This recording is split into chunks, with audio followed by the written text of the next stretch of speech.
Hola. Hoy vamos a meternos de lleno en un tema fascinante, la energía solar. En concreto, cómo se investiga para mejorar la eficiencia de las células solares.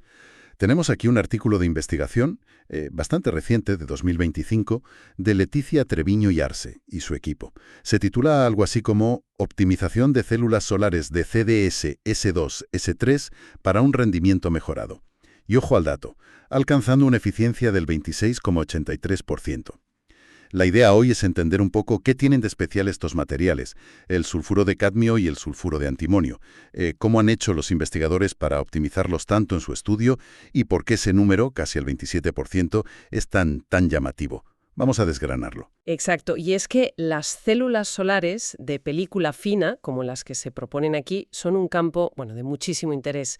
La promesa es que podrían ser más baratas o más versátiles que las de silicio que dominan el mercado, y materiales como el Sub2S3, el sulfuro de antimonio, pues son atractivos, son bastante abundantes en la Tierra, menos tóxicos que otras opciones que se barajan como el plomo en las perovskitas, y además tienen propiedades ópticas muy buenas para absorber la luz del sol. Hay que ponerlo en contexto, ¿verdad? Existe esa famosa tabla del NRL, el laboratorio de referencia en Estados Unidos, que es como el ranking mundial de eficiencia solar. Este estudio, lo que dice es que su diseño en simulación, ojo, podría superar los récords experimentales que había para película fina, que andaban por el 23 y pico por ciento. Entiendo. O sea, la promesa es alta. ¿Y cómo es esa estructura que proponen? En el artículo la describen como una especie de sándwich, ¿no? Sí, una estructura multicapa, bastante directa en realidad. Por arriba dicen hito, óxido de indio y estaño, transparente para que pase la luz, y conductor. Eso es, el contacto frontal. Luego, CDS, sulfuro de cadmio, la llaman capa ventana. Ajá, que deja pasar la luz hacia la capa de abajo, pero ayuda a separar las cargas. Y debajo, la clave. SB2S3, sulfuro de antimonio, la capa absorbedora, la que hace el trabajo gordo de generar electricidad con la luz. Precisamente. Y para cerrar el circuito, por debajo, platino, PT, como contacto trasero. Cada capa con su función muy específica. Muy bien definido, sí. Capturar luz y extraer la electricidad de la forma más eficiente posible. Y comentabas lo de en simulación, o sea, no cogieron y fabricaron esto directamente. No, al menos en esta fase del estudio. Usaron un software, una herramienta computacional que se llama SCAPS-1D. ¿Y eso qué permite hacer? Pues básicamente construir un modelo virtual de esa célula, capa por capa, y simular cómo se comportaría eléctricamente bajo la luz solar. Lo bueno es que puedes incluir no solo las propiedades ideales, sino también cosas como los defectos, las imperfecciones que siempre existen en los materiales reales. Claro, es como un laboratorio virtual. Exacto. Y mucho más rápido y barato que el laboratorio real. Imagina tener que fabricar docenas de células cambiando solo un poquito el grosor de una capa cada vez. Sería lentísimo y carísimo. Con la simulación puedes probar cientos de variaciones en poco tiempo. Por ejemplo, lo del platino como contacto trasero. No es casualidad. Ah, no. ¿No?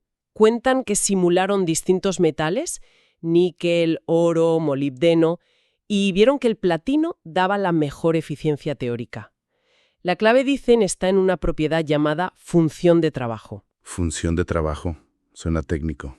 Lo es, pero, a ver, para entendernos, mide un poco la energía que necesita un electrón para escaparse del metal.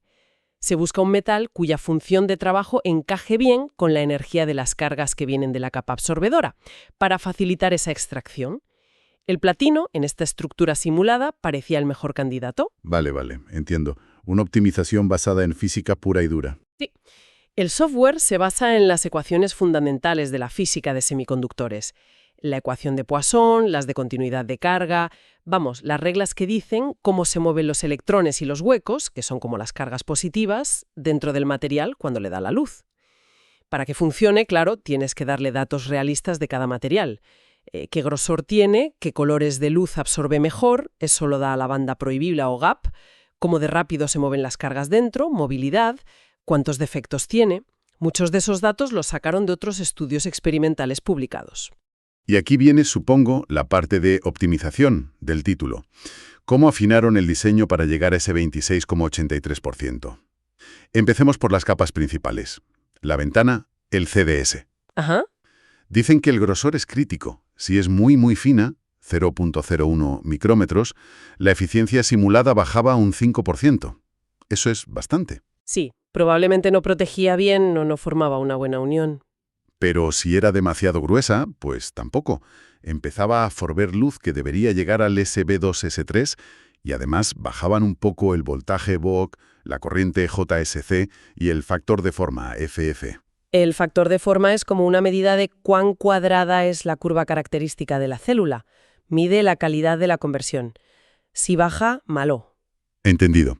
Así que buscaron el punto medio. Proponen 0,1 micrómetros como el grosor óptimo para el CDS. Un compromiso, dicen, entre rendimiento y facilidad de fabricación. Tiene sentido. Un equilibrio. Y luego la capa absorbedora, el SB2S3. Esta sí que es fundamental, ¿no? Totalmente. Es el corazón de la célula. Aquí pasa algo parecido.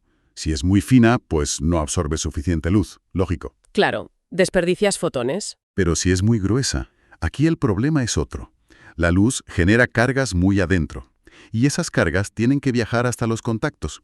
Si el camino es muy largo, es más probable que se pierdan por el camino, que se recombinen. Exacto. La recombinación es el gran enemigo de la eficiencia. Y dicen que un grosor excesivo también hacía bajar el voltaje. La corriente JSC sí subía con el grosor, pero hasta un límite claro. Llega un punto que ya no absorbes más luz útil o las pérdidas por recombinación empiezan a dominar. Total, que la eficiencia seguía una curva. Subía, llegaba a un máximo y luego bajaba. Y ese máximo, en la simulación, lo encontraron con un grosor de 1 micrómetro para el SB2S3. Es el típico equilibrio en células solares. Quieres absorberlo todo, pero tienes que poder sacar las cargas generadas. El SB2S3 tiene una estructura cristalina un poco peculiar, casi como hilos, que en teoría podría ayudar a que las cargas viajen mejor en una dirección y quizás sea más tolerante a defectos. Pero aún así el grosor es vital. Hay que encontrar ese punto óptimo. Vale, grosores optimizados. Pero seguro que hay más factores. El artículo menciona otros. Sí, claro. Optimizar una célula es un juego de ajustar muchas variables a la vez. Hablan de resistencias. Resistencias parásitas las llaman. Hay dos tipos, ¿no? Eso es. La resistencia en serie, RS, y la resistencia en paralelo, o shunt, RSH. La serie, RS, es como un freno a la corriente que sale. Exacto. Como si hubiera un obstáculo en el cable de salida. Cuanto más pequeña sea esta RS, mejor. Si aumenta, como se ve en sus gráficas, el factor de forma y la eficiencia caen en picado. El objetivo es tenerla por debajo de un ohmio por centímetro cuadrado. Idealmente. Y la otra, la RSH, es como una fuga. Precisamente. Como si hubiera pequeños cortocircuitos internos que desvían la corriente. Esta resistencia, al revés que la serie, queremos que sea lo más alta posible. Si es baja, se pierde voltaje VOC y factor de forma FF, y la eficiencia se resiente. El objetivo aquí es tenerla por encima de 1000 ohmios por centímetro cuadrado. Controlar estas resistencias en la fabricación real es crucial. Entendido. Minimizar una, maximizar la otra. Otro factor, los defectos, la densidad de defectos, NT. Las imperfecciones en el cristal. Ningún material es perfecto. ¿Y si hay muchos defectos, qué pasa? El artículo dice que por encima de 10 elevado a 15 por centímetro cúbico ya es problemático. Pues que actúan como trampas. Imagina que un electrón generado por la luz va viajando hacia el contacto, pero se topa con un defecto, y quizás se queda ahí atrapado y pierde su energía como calor, en vez de contribuir a la corriente. Es lo que llamamos recombinación no radiativa. Y eso afecta a todo, supongo. A todo. Baja el voltaje, baja la corriente, baja el factor de forma y, por tanto, baja la eficiencia.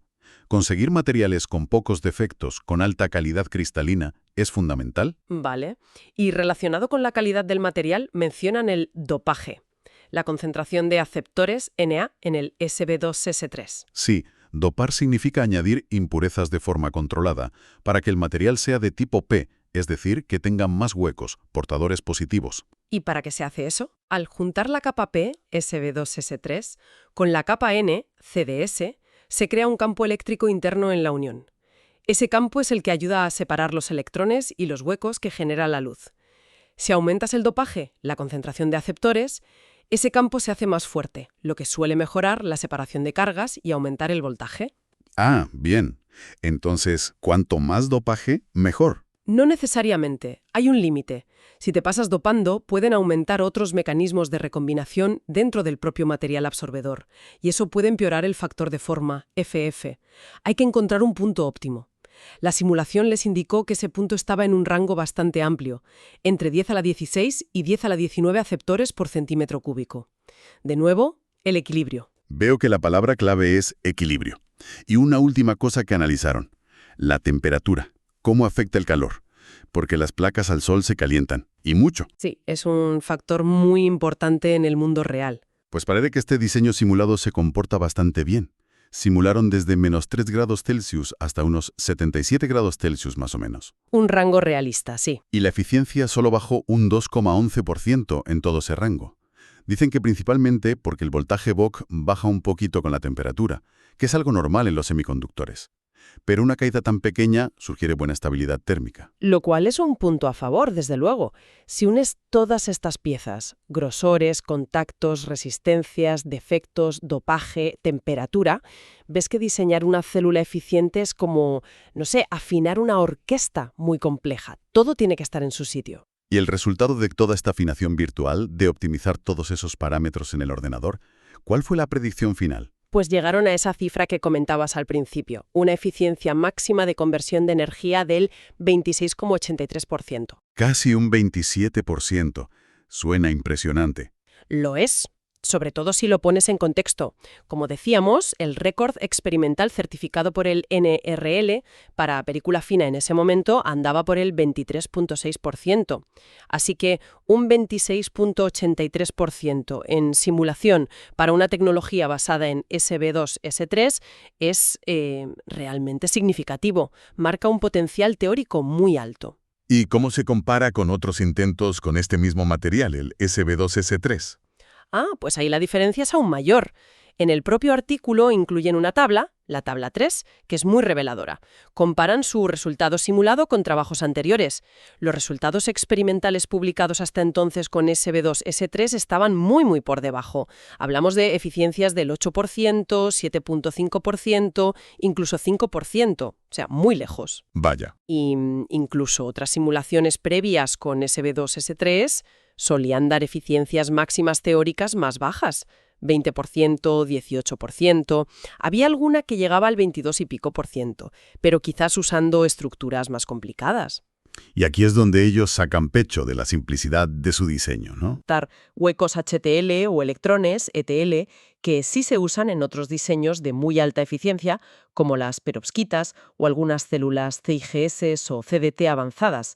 La tabla también menciona de pasada a las perovskitas, que en simulación vuelan superando el 30%, pero bueno, ya sabemos que su gran reto es la estabilidad a largo plazo.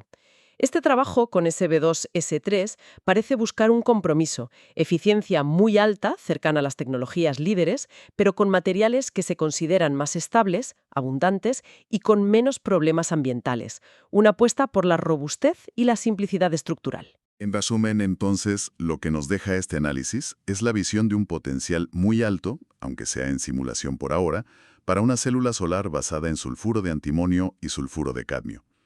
Demuestra que si se cuida cada detalle, grosores, contactos, calidad del material, resistencias, dopaje, se podría, teóricamente, alcanzar una eficiencia muy competitiva, casi del 27%, y además con buena pinta en cuanto a estabilidad térmica. Exacto.